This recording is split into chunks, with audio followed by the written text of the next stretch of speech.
अस्सलाम वालेकुम नाज़रीन, आज सुबह फाइनेंशियल टाइम्स की एक सुर्खी इंतहाई अहमियत की हामिल है। वो कहता है कि ईरान आज के मुआहदे से क्यों डरता है, सवाल पूछ रहा है जो कल की जंग बन जाएगा। और ये सुर्खी लिखी किसने है? वली नसर, जॉन्स हॉपकिन यूनिवर्सिटी अमेरिका पर ईरान के सबसे बड़े माहिर, ओबामा के दौर में महकमा खारजा के सीनियर मुशीर। यानी ये कोई सहाफ़ी नहीं है जिसको मैं कोट कर रहा हूँ, ये अमेरिकन इस्टेब्लिशमेंट का अपना आदमी है जो ये कह रहा है कि तेहरान के लिए ये उसके वजूद की जंग है। एक मुआहदा इस वक्त ये ईरान के लिए अमन नहीं है, ये मुआहदा एक जाल है, कल के जंग की दावत है दोस्तों। तो आज 5 कहानियां एक साथ मैं आपसे शेयर करने जा रहा हूं। सबसे पहले तो तेल अवीव में नेतन्याहू के करीबी साथियों ने एक हौलनाक एतराफ़ किया। Very very important. हार्वर्ड के एक प्रोफेसर ने ट्रंप से कहा है कि अपनी गलती मान लो। वो गलती कौन सी है मैं आपको बताऊंगा। कुवैत में एक ईरानी मिसाइल गिरा है, 5 अमरीकी जख्मी हुए हैं। ओमान ने ट्रंप की धमकी का खामोश जवाब दिया है। और एक्सॉन मोबिल के सीनियर नायब सदर, मैं एक्सॉन मोबिल की बात कर रहा हूँ, उसने ऐलान किया है कि पूरी दुनिया का तेल 2 हफ्तों में ख़त्म होने जा रहा है। और इस सब में खूबसूरत खबर पाकिस्तान के लिए है, ईरानी गैस पहली बार पाकिस्तान पहुंच गई है रेलवे लाइन से। तो 5 मिनट के बाद एक ऐसा इंकशाफ होगा जो आपका तज्जिया बदल देगा। ईरान का असल खौफ अब अमेरिका नहीं है, ईरान का असल खौफ है लीबिया बनना। तो आइए कहानी को जोड़ते हैं दोस्तों। अच्छा, अब वली नसर जो मैंने आपको जिनके बारे में पहले बताया, उन्होंने इस पूरे खेल को कहा है घास काटना। अच्छा, ये घास काटना बाकायदा तौर पे एक मुहावरा है। इसका मतलब क्या होता है? ईरान को मारना नहीं है, बस काटते रहना है। हर चंद महीने के बाद ये मेरी पूरे जंग की फलसफे की बुनियाद ये है। आप तसव्वुर कीजिए, एक बाग है, घास वहाँ पर उगती है, आप उसको जड़ से नहीं उखाड़ते, आप बस काट देते हैं, फिर काटते हैं, फिर काटते हैं। घास कभी पूरी तरह बढ़ती नहीं है, कभी पूरी तरह मरती नहीं है। और यही इसराइल और अमेरिका का मंसूबा था ईरान के साथ। मैंने था का लफ्ज़ इस्तेमाल किया, गौर रखिएगा। यानी कोई मुकम्मल फतेह नहीं और ना ही मुकम्मल तबाही, बस हर चंद साल के बाद बमबारी, एटम बम बनाने से पहले सलाहियत को काट देना, मिसाइल प्रोग्राम बढ़ने से पहले तंसीबात उड़ा देना, तेहरान को पाँव नहीं जमाने देना। और अब ये बात सबसे अहम है, ईरान ये समझ गया। दिस इज एग्जैक्टली जहां मैं आपको लाना चाह रहा था। वली नसर ने अपने एक्स अकाउंट पर क्या लिखा है, ज़रा पढ़िए। अगर ईरान को यकीन हो गया कि मुआहदे के बाद भी यही घास काटने का चक्कर चलेगा, तो वो हथियार नहीं डालेगा, वो नई जंग के लिए तैयारी करेगा। अब ज़रा ये मंतक समझिए। ईरान कह रहा है हम कागज़ का मुआहदा नहीं चाहते, हम इस पूरे चक्कर से निकलना चाहते हैं। अब आते हैं असल खौफ पर।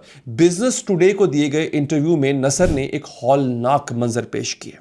वो कहते हैं ईरानियों का अब सबसे बड़ा खौफ हुकूमत का गिरना नहीं है, उनका असल खौफ है लीबिया या शाम बन जाना। अब ये समझना ज़रूरी है, लीबिया में क्या हुआ था? अस्पताल बंद, बिजली ख़त्म, दवा ख़त्म, खाना ख़त्म, मुल्क के टुकड़े, हर इलाके में अलग कबीला, मरकज़ से राब्ता ख़त्म। शाम का हाल इससे भी बदतर। और यही नसर कहते ईरान का खौफ है 1 महीने में लोगों को तिब्बी इलाज नहीं मिलेगा, दवा की फराहमी टूट सकती है, ईंधन, बिजली, खाना, टेलीफोन, इंटरनेट सब आहिस्ता आहिस्ता टूटेंगे और मुल्क के हिस्से एक एक करके मरकज़ से अलग हो जाएंगे। अब ये कोई फिल्म की कहानी नहीं है दोस्तों। ईरान आज इस खौफ से जूझ रहा है, गो कि उसको जंग में फतह हासिल हुई है, क्योंकि ये ईरान को अकेला करना चाह रहे हैं। और तभी ईरान ऐसा मुआहदा चाहता है जो ये सब होने से बचाए। और अब एक और सवाल, ईरान आखिर अपना यूरेनियम क्यों नहीं देता? खाली यूरेनियम देने से जब सब कुछ मिल सकता है तो ईरान क्यों नहीं देता? अपने मिसाइल क्यों नहीं छोड़ता? जवाब एक नाम में है और वह है कज़ाफ़ी। 2003 लीबिया के बादशाह मुअम्मर कज़ाफ़ी ने अपना न्यूक्लियर प्रोग्राम छोड़ दिया था अमेरिका को खुश करने के लिए, और कहा गया कि यह कामयाब सिफारतकारी है। मगरिब ने कज़ाफ़ी को गले लगाया, टोनी ब्लेयर ने दौरा किया लीबिया का, मुआहदे हुए, पाबंदियां हटी। 8 साल बाद 2011 उसी मगरिब ने कज़ाफ़ी पर बमबारी की, उसके मुल्क को तबाह किया, उसे सड़क पर घसीट कर मारा था। यही ईरान का डरावना ख्वाब है, यही वजह है कि तेहरान दस्तखत भी नहीं कर रहा है। वली नसर की फाइनेंशियल टाइम्स वाली सुर्खी फिर याद कीजिए, कल का मुआहदा परसों की जंग बन जाएगा। बस एक जुमले में पूरी ईरानी पॉलिसी पिन्हा है दोस्तों। और अब मैं आपको लेके आता हूँ तेल अवीव। तेल अवीव चलते हैं। खबर यह है आज सुबह एल मॉनिटर एक अखबार है, उसकी खबर है और सीनियर सहाफ़ी हैं बेन कॉस्पिट, उन्होंने एक मजमून शाया किया है। उन्वान पढ़िए, ट्रंप ने ब्रेक लगा दी, नेतन्याहू का हल्का अमेरिकी सदर को ईरान में हुकूमत की नाकाम तब्दीली का जिम्मेदार ठहराता है। नेतन्याहू का हल्का ट्रंप को। और इस मजमून में एक ऐसा इंकशाफ है जो आपके टेलीविजन चैनल आपको कभी नहीं बताएंगे। वो क्या है? जंग के इब्तदाई दिनों में, अब जरा गौर से सुनिएगा, इसराइल ने एक मंसूबा बनाया था, एक खुफिया मंसूबा ईरान की हुकूमत गिराने का। कॉस्पिट लिखते हैं इसराइली इंटेलिजेंस ने कुर्द जंगजुओं के जरिए एक मंसूबा तैयार किया। इराकी कुर्दिस्तान के हजारों जंगजू ईरान में दाखिल होंगे, अमेरिका और इसराइली फजाई ताकत उसको सहारा देगी और तेहरान के अंदर बगावत होगी। कुर्द बड़े बेताब थे। कॉस्पिट के अपने अल्फाज हैं, ये उनके लिए एक ड्रीम अपॉर्चुनिटी थी, ख्वाब पूरा हो रहा था उनका। और फिर ट्रंप ने ब्रेक लगा दी। इसराइली इंटेलिजेंस के सीनियर अफसर ने अल मॉनिटर को बताया, और ये नाम जो है वो छुपा दिया गया था ताकि जो है वो आदमी अपना करियर बचा सके, कि ट्रंप ने इब्तदा में हिमायत दिखाई, आखिरी लम्हे उसने ब्रेक लगा दी। वजह क्या थी? वजह थी तुर्की। अब आप में से बहुत से लोग जो है वो चूंकि इस खबर से पहले आशना होंगे कि कुर्दों के जरिए ईरान में बगावत पैदा करनी थी, लेकिन ये असल खबर ये थी, इसकी वजह थी तुर्की। रजब तैयब एर्दोगान ने दबाव डाला और एर्दोगान ने ट्रंप को रोका। ट्रंप ने खुलकर कहा कि जंग पहले ही पेचीदा है, कुर्द दाखिल नहीं होंगे, और बस इस एक फैसले ने इसराइल का बरसों का मंसूबा खाक कर दिया। अब नतीजा क्या है ये सुनकर आप और हैरान हो जाएंगे। नेतन्याहू का करीबी साथी ऑल मॉनिटर को कहता है कि वज़ीर आज़म मुकम्मल तौर पर मफलूज है। ये मैं आपको नेतन्याहू की बात बता रहा हूं, और ट्रंप को सिर्फ सल्यूट कर सकता है। कभी कभी वो बाइडेन के दौर को याद करता है और ओबामा के दौर को याद करता है कि वो कितना अच्छा दौर था। अब हमें लगता था कि नेतन्याहू जो है वो ट्रंप के साथ ऐसे है, बिल्कुल ऐसे है। अब इस जुमले को दोबारा पढ़िए। नेतन्याहू 25 साल से मिस्टर ईरान का टाइटल लेके घूम रहा था, वो शख्स जिसने ओबामा को ईरान का दलाल कहा था। आज वही नेतन्याहू ओबामा को याद कर रहा है। ये सियासी शिकस्त की इंतहा है। और आगे क्या है? कॉस्पिट लिखते हैं कि नेतन्याहू के सामने दो रास्ते हैं, पहला इस्तीफा, दूसरा बदउनवानी के मुकदमे में कानूनी समझौता यानी प्ली बार्गेन, ताकि जेल से बच सके। कानूनी समझौता, प्ली बार्गेन, यानी नेतन्याहू खुद मान ले कि हाँ करप्शन हुई है और बदले में वो जेल से बच जाए। साल के आखिर तक इसराइल में इंतखाबात होंगे और अगर ईरान से मुआहदा हो गया, नेतन्याहू की पार्टी हार जाएगी और फिर उसके हिस्से में दो चीज़ें होंगी नेतन्याहू के, या इस्तीफा या जेल। और सबसे काटने वाली बात क्या है? कॉस्पिट लिखता है कि नेतन्याहू ने ट्रंप से ये उम्मीद लगा रखी थी कि वो इसराइली सदर इसहाक हर्जोग से कहलवाएगा कि इसे बदउनवानी के मुकदमे में माफ कर दो, जो कि नहीं हुआ। ट्रंप ने यह भी नहीं किया। अब आप समझिए ट्रंप ने जो पिक्चर बदली है कि ट्रंप ने इसराइली वज़ीर आज़म नेतन्याहू को कहां पर लाकर मारा है। सदर माफ़ी दे सकता है, पाकिस्तान ने भी यही है ना, अगर सदर चाहें तो इमरान खान को माफ़ी दे सकते हैं और वो रिहा हो सकते हैं। यही कानून इसराइल में भी है। और इसराइली वज़ीर आज़म ने बार बार ट्रंप से कहा कि वो सदर से कहें। ट्रंप ने ये काम भी छोड़ दिया। 25 साल की दोस्ती, $100 अरब का फौजी ताउन, अब्राहम मुआहदा, सब कुछ ट्रंप ने नेतन्याहू को आखिर में अकेला छोड़ दिया। अब मैं आपको लेके आता हूं हार्वर्ड यूनिवर्सिटी की तरफ, जहां बैठे हैं स्टीवन वॉल्ट। ये नाम याद रखिए। हार्वर्ड में बैनुल-अक़वामी ताल्लुकात के प्रोफेसर हैं, अमेरिका के सबसे बड़े रियलिस्ट तज्ज़ियाकारों में से इनका ताल्लुक है।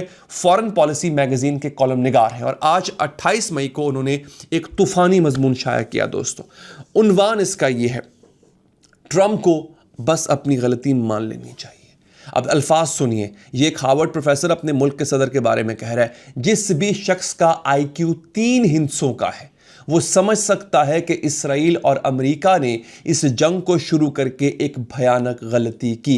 3 हिंसों का IQ यानी 100 से ज़्यादा, यानी आम आदमी जितना IQ क्या होता है? आपका इंटेलिजेंस क्वोशंट होता है ना। अगर आपका एक आम आदमी जितना भी IQ है तो आप ये समझ जाएंगे कि ये एक भयानक गलती थी। वॉल्ट 3 मकासद गिनाते हैं जो नाकाम हुए, एक एक करके। पहला, ईरानी हुकूमत नहीं गिरी। दूसरा, ईरान ने अपना न्यूक्लियर ज़ख़ीरा नहीं दिया। तीसरा, ईरान के मिसाइल और ड्रोन की सलाहियतें आज भी पूरी ताकत से बरकरार हैं। और वॉल्ट का असल काटने वाला जुमला यह है कि ईरान ने दिखा दिया कि वो जब चाहे हुर्मुज़ बंद कर सकता है। ट्रंप और वजीर दिफा पीट हेग्सेथ की 3 महीनों की शेखी, ये इसकी सारी की सारी हवा गुब्बारे में से निकल गई है। ये हवा का गुब्बारा साबित हुई है। एक हार्वर्ड प्रोफेसर अपने मुल्क के सदर और वजीर दिफा के बारे में सारी दुनिया के सामने ये बात कर रहा है। और वॉल्ट एक अजीब तजवीज़ पेश करते हैं। वो कहते हैं ट्रंप को अपनी गलती को खुलेआम मानना चाहिए, कहना चाहिए कि ये एक सबक था, मुझे गलत मशवरा दिया गया, खास तौर पर नेतन्याहू ने। और अगर आप देखें ट्रंप जिस तरह से नेतन्याहू से पीछा छुड़ा रहा है, उसको इस बात का एहसास हो गया है कि इसने मुझे गलत जंग की तरफ धकेला था। अब गौर कीजिए, हार्वर्ड का प्रोफेसर अमेरिकी सदर को एक रास्ता बता रहा है। रास्ता क्या है कि नेतन्याहू की बलि चढ़ाओ और आगे बढ़ जाओ। और ट्रंप की सिर्फ और सिर्फ इसमें कहते हैं ना कि आफियत इस चीज़ में है, उसको बलि चढ़ाने के लिए एक स्केपगोट चाहिए है। और नेतन्याहू से बेहतर कोई स्केपगोट हो नहीं सकता। अब ये सिर्फ तजवीज़ नहीं है, ये खुला इशारा है। अमेरिकी इस्टेब्लिशमेंट अपने ही सदर को अपने ही दोस्त इसराइल के खिलाफ खड़ा करने का मंसूबा बना रही है। और वॉल्ट यही लिखते हैं। ये जो मैं आपको जिन लोगों को कोट कर रहा हूं, ये अमेरिकन एस्टैब्लिशमेंट का हिस्सा होते हैं। एस्टैब्लिशमेंट खुद आके ये बात नहीं करती, वो अपने टाउटों से ये बातें कहलवाती है। एग्जैक्टली यही हो रहा है। ट्रंप ताखीर करके, ये जंग मजीद लंबी करके सिर्फ अमेरिका और अपने इत्तेहादियों को का दर्द बढ़ा रहा है। दोस्तों, अब मैं आपको एक्सॉन मोबिल की तरफ लेके आता हूं। ये है दुनिया की सबसे बड़ी तेल कंपनी, अमेरिका की रीढ़ की हड्डी, कुछ समझ लीजिए। इसके सीनियर नायब सदर आज एक बयान देते हैं और यह बयान आपके घर के बिल से सीधा जुड़ा हुआ है। उन्होंने कहा है कि तेल, पेट्रोल, डीजल, जेट फ्यूल सबके कारोबारी ज़ख़ीरे ख़त्म हो चुके हैं। मगरबी ममालिक ने हंगामी ज़ख़ायर निकाल कर सहारा दिया है, लेकिन अब वो भी खाली हैं। और फिर वो जुमला जिसने अमेरिकी स्टॉक मार्केट को हिला दिया था कल रात, 2 हफ्ते या मैक्सिमम 3 हफ्ते फिर कीमतें आसमान को छुएंगी। खाम तेल 150 से $160 फी बैरल ट्रेड होगा। $160। अभी तेल 110 पर है और ये हाल है, यानी 40 से 50% और बढ़ेगा। और ये कोई सहाफ़ी नहीं कह रहा, ये एक्सॉन मोबिल का सीनियर नायब सदर कह रहा है। पाकिस्तानी अमरीकी तज्ज़ियाकार जेथरो फ्लोरेंट ने इस पर क्या लिखा है। वो कहते हैं कि इंतज़ामिया के पास सिर्फ 10 दिन है। 3 महीने पहले का अमेरिका आज से कहीं ज़्यादा मजबूत था। ये शायद अमेरिकी शाही तारीख, इंपीरियल हिस्ट्री की पहली मुकम्मल आलमी स्ट्रेटेजिक शिकस्त है। पहली मुकम्मल आलमी स्ट्रेटेजिक शिकस्त। एक अमेरिकी तज्ज़ियाकार अपने ही मुल्क के बारे में, और फिर फ्लोरेंट का नतीजा हौलनाक है। वो कहते हैं अब रस्ते 2 हैं, या तो अमरीकी पॉलिसी का मंतकी जायज़ा लिया जाए या फिर किसी पागल जुआरी की तरह इस पर दुगना दाव लगाया जाए। दुगना दाव यानी और बमबारी, एक और हमला। और यही अब हर आने वाले दिन का खतरा बन के रह गया। दोस्तों, अब वो एक और अहम खबर, कुवैत पे धमाका होता है, ओमान का सिफारती तमाचा। ये अहम खबरें हैं आज की रात, शायद किसी ने अभी तक आपको बताई नहीं होंगी। दोस्तों, पहली खबर 3 घंटे पहले आई थी। ड्रॉप साइट न्यूज़ ने ब्लूमबर्ग के हवाले से खबर ब्रेक की है। एक ईरानी फातेह 110 या फतह 110 जो है बैलिस्टिक मिसाइल कुवैत के अली अस्सलाम हवाई अड्डे को निशाना बना चुका है। तकरीबन 5 अमरीकी इसमें ज़ख्मी हो चुके हैं। एक ड्रोन मुकम्मल तबाह है। $30 मिलियन का ड्रोन मिट्टी में मिल गया है। और ये पहला वाक़या नहीं है। ड्रॉप साइट ने अमरीकी पेंटागन की पुरानी रिपोर्ट का हवाला दिया है। इस जंग में अब तक 14 अमरीकी हलाक हो चुके हैं, 409 ज़ख्मी हैं। और ये अमरीका का अपना खुद का एतराफ़ है। और ऑपरेशन का नाम जो ऑपरेशन एपिक फ्यूरी था, यानी एक बड़ी यादगार गज़ब का ऑपरेशन, लेकिन आज की फहरिस्त के बाद ये गज़ब ईरान का लग रहा है, अमेरिका का नहीं लग रहा। ये आपको मैं ड्रॉप साइट की एग्जैक्ट खबर का तर्जुमा बता रहा हूँ। और अब दूसरी खबर पे आते हैं, जो कि एक बदतरीन सिफारती शिकस्त की कहानी है। 3 दिन पहले आपको याद है ट्रंप ने ओमान को धमकी दी थी कि मैं ओमान को ब्लो अप कर दूंगा, तबाह कर दूंगा। आज ओमान का भी जवाब आ गया। ओमान की वजारत खारजा ने एक बयान जारी किया है, सरकारी मोतबर बयान है। क्या? ओमान के वज़ीर ख़ारजा बदर बिन हमद अबू सईदी ने ईरानी वज़ीर ख़ारजा अब्बास इराक़ची से बात की है। दोनों ने हुर्मस पर समंदरी नकलो हमल की आज़ादी को यकीनी बनाने के लिए अपने अहद की तजदीद की है, अपने साहिली पानियों पर अपनी खुद मुख्तार जिम्मेदारियों के तहत बैनुल-अक़वामी कानून के मुताबिक। अब ठहरिए ज़रा, इस बयान का तर्जमा सिफारती ज़ुबान से निकालते हैं।